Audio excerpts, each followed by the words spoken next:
Pemirsa, sekilas Infopedia seputar Sulawesi Selatan kini kami hadirkan untuk Anda dalam satu sulsel.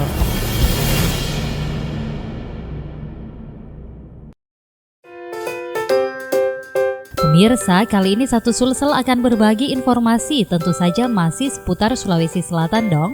Nah, kali ini satu sulsel berbagi satu makanan yang cukup terkenal di Sulawesi Selatan. Bukan coto Makassar, bukan konro, bukan juga palu basah, melainkan barongko atau burongko.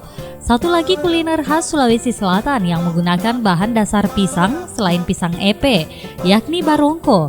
Namun berbeda dengan pisang epe yang pisangnya dibakar, barongko ini justru menggunakan bahan dasar pisang yang dihaluskan.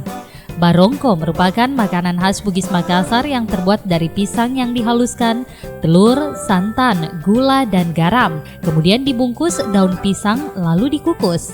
Jika sudah matang, dimasukkan ke dalam kulkas. Bayangkan rasanya pasti nikmat.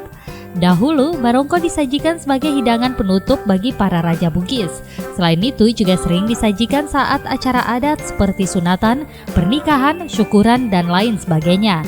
Hingga kini pun barongko masih biasa disajikan saat pesta adat. Untuk membuat barongko ini haruslah dikerjakan oleh orang yang sudah berpengalaman, dengan tujuan untuk mempertahankan kualitas rasa dan kelezatan yang khas dari barongko. Demikian satu sulsel kali ini, saya Rini Amraini. Tetap saksikan informasi kami berikutnya dalam satu sulsel.